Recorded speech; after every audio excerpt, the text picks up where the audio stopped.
Today's questions are on wood and water for the soldier in the 18th century. Thanks for joining us today on Questions and Answers with James Townsend and Son. The first quick question is from Ruth Ridgway, and she says, I love your channel. After processing, this is on the sauerkraut, after processing, how do you store the kraut? Well, it's already in its crock. So, you would have stored it right there in the crock. You probably would take it down into a cool section, your cellar, your root cellar, or any nice cool place. You might even, if you don't have a root cellar, make an impromptu cellar by digging a pit in the ground and burying this crock so that it would stay nice and cool, and you can retrieve it at any time. So since you don't have to, break a seal or anything, all you have to do is open up the crock, take out the portion you need, and then you can restore that for later for you to come back in at another time and get more out. Now here are the main questions, and this one is from Chris H200 Haphazard Homestead, and this is on the food on the march, the simple soldier cooking. Great episode. When Joseph Plumb Martin writes about their fire being made of chestnut rails, does that mean they were burning fence and not wood from the forest? Relating to this history to specific people really makes it come alive. And then later he says, I'm off to make ash cake and some sauerkraut. Excellent idea. There was a little bit of conversation going on in the comment section about chestnut rails and exactly what was meant by that. Chestnut was the preferred wood for fences. And I believe in this context he meant exactly that they were burning fence rails for their firewood. Firewood was a big issue for the army, and many times they lacked firewood. They even came up with specific ways of cooking I'm trying to come up with the word, a large cooking area so that they didn't have to burn up as much wood. And here's a reference here to another section in Joseph Plumb Martin's book, and I'll read this little piece.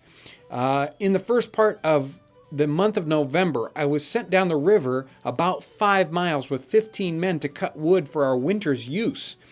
Our duty was to cut wood to the proper lengths for the fire and then carry it on our backs to the shore, from whence it was carried to the garrison in bateaux by those who remained at home. We continued in this business till Christmas, when we were ordered to the garrison. So here he was, they were cutting firewood for 2 months. He was on firewood duty for 2 months. So one of the big fatigue duties that the soldiers had in the 18th century, and specifically they had during the Revolutionary War, was go out there and cut firewood.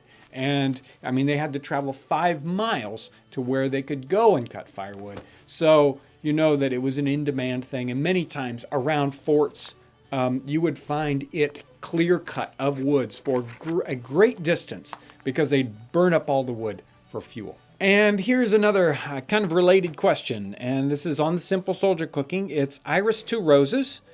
Did soldiers get rations of water, or did they have to get some from a stream or a puddle? Seems like that would make it even more labor intensive to cook food.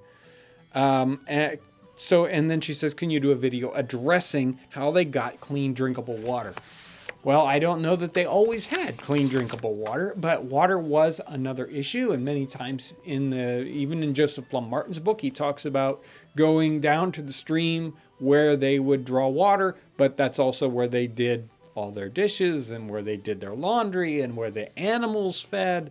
And so they did have issues with getting clean water, and that it seemed like it was their own duty. It was their own job. If you needed water, you go get your water. It wasn't, a specific ration, and they didn't have any good way to, deliver rations of water. Even in other settings, not just soldiers, but all throughout the 18th century, clean, potable water was a problem for all different kinds of populations, especially in the city.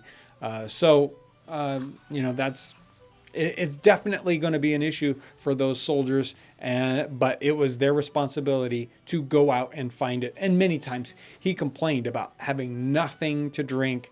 There was no water available. So yeah, it was definitely an issue. I want to thank everyone out there for your great questions. And I also want to do a special thanks.